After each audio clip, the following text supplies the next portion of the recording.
J'attends dans le silence une voix, mais elle est déjà loin.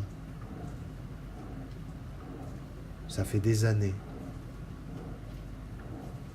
le temps d'une vie, qu'elle ne vient plus me rencontrer.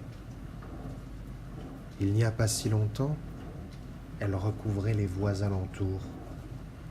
Peu importe où je me trouvais, même en plein milieu de la foule, j'étais seul avec elle.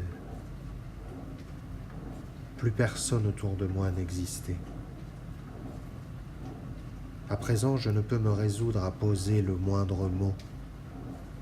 J'ai besoin d'affronter une voix pour écrire. Mais je n'entends plus rien. Je n'entends plus rien depuis longtemps. La guerre en moi est terminée. Le champ de bataille est calme, froid. La paix qui règne est terrifiante. Ne reste que la fumée d'une lutte, celle de toutes ces nuits affrontées. Le jour se lève.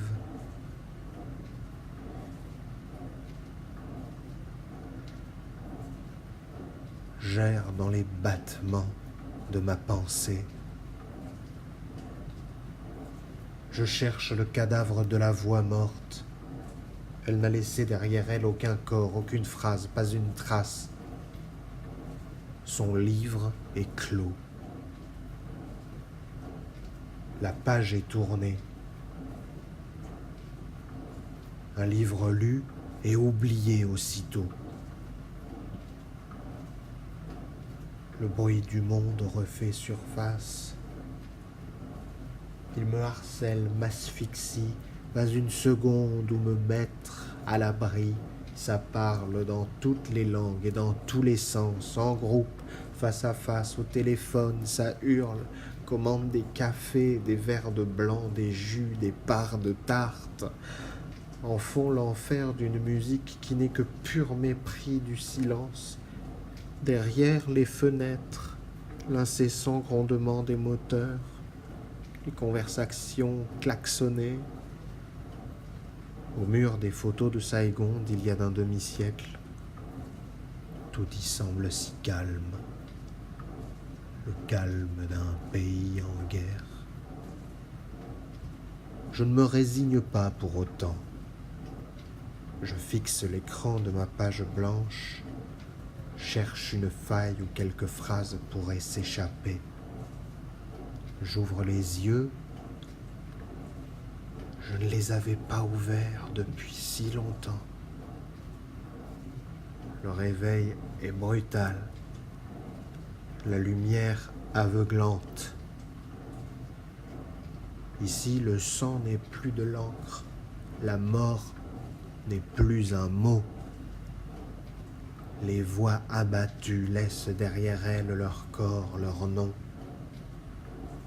Derrière mon écran, je suis et ne suis pas, descends et ne descends pas dans la rue marcher avec mes semblables, autant d'autres jeux en qui je me reconnais, malgré tout ce qui nous sépare, fraternité d'un instant, l'instant d'une minute, une minute de silence, toujours trop brève, laissée aux absents.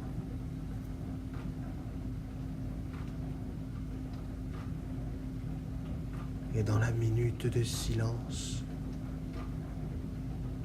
entendre le bruit de la machine dans laquelle on s'est réfugié. Cette machine à écrire. La parole se relâche à nouveau, aussi digne qu'obscène. Elle se dispute sur les cadavres encore chauds, le sacré, la raison, la morale, la vérité. Le monde tourne sur lui-même. Le désastre continue de faire la une. Ou pas.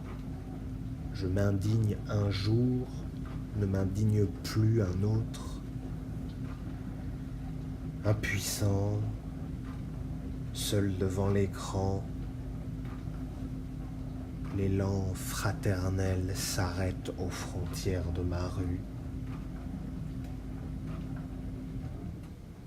de ma ville, de ma patrie et même de mes soi-disantes idées. Je suis et ne suis pas ce jeu.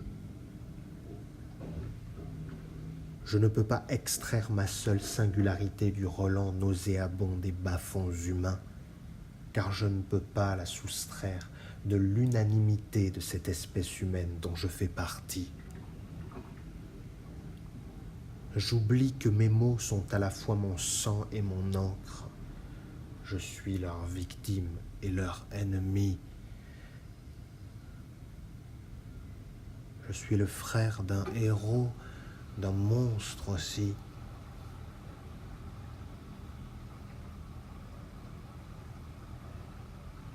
Un monstre à écrire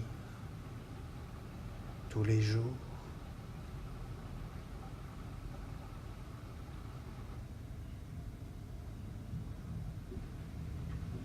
Rien ne court-circuite le courant de l'écriture.